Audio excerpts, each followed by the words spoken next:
Hello बच्चों, let's see the question. When the voltage applied to an X-ray tube is increased from 10 kilovolt to 20 kilovolt, the wavelength interval between K alpha line and the short wave cutoff of the continuous X-ray spectrum increases by factor 3. Find the atomic number of the element of which the tube anti-cathode is made. Rydberg's constant is 10 to the power 7 per metre. ये हमको दे रखा है। अब यहाँ से हम देखते हैं कि 10 किलोवोल्ट पे जो होगी ना वेवलेंथ मान लेते हैं, वेवलेंथ के अल्फा है। ठीक है, तो at 10 KV let wavelength of K alpha, उसको कितना मान लेते हैं, उसको मान लेते हैं लेमड़ा 1 मान लेते हैं। और शॉर्ट वेव, ठीक है, and wavelength of short wave उसको कितना मान लें हम, शॉर्ट वेव को मान लेता हूँ मैं लेमड़ा 2, मैंने कंसीडर कर लिया है।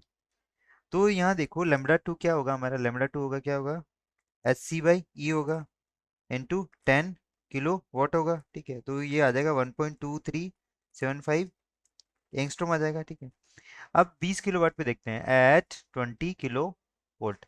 अगर हम ये देखते हैं तो हमारा क्या हो जाता है यहाँ पर, यहाँ भी कोई भी इफेक्ट नहीं होगा वेवलेंथ का के अल्फा लाइन पे, क्योंकि ये डिपेंड करता है सिर्फ किस पे, ये मटेरियल पे डिपेंड कर रहा है। ये किसी और पे डिपेंड नहीं करके किसी पे डिपेंड कर रहा है, मटेरियल पे डिपेंड कर रहा है या उसकी प्रॉपर्टी पे डिपेंड करता है। लेकिन जो वेवलेंथ जो होगी ना शॉर्टर वेव की, वो आधी हो जाएगी। Wavelength of shorter wave gets halved, क्या हो जाएगी वो, आधी हो जाएगी। ठीक, तो वो कितनी हो जाएगी, वो लेमड़ा 2/2 हो जाएगी। ठीक, अभी क्या है कि अकॉर्डिंग टू क्वेश्चन हमको क्या दिया हुआ है, according to question, according to question lambda 1 minus lambda 2/2 is equal to 3 times of, क्योंकि फैक्टर कितना दे रखा है, 3 दे रखा है, लेमड़ा 1 माइनस लेमड़ा 2 दे रखा है। तो यहाँ से लेमड़ा 1 की कितनी हो जाएगी 5, लेमड़ा 2/4 हो जाएगा, दैट इज वो कितना आ जाएगा 1.57। ये हमको यहाँ से वैल्यू लेमड़ा 2 की वैल्यू हमारी ये थी, तो 5/4 मल्टीप्लाई करूँगा तो कितना आ जाएगा 1.57, 1.54 547 हो जाएगा। कितना हो जाएगा ये 1.547 एंगस्ट्रॉम हो जाएगा।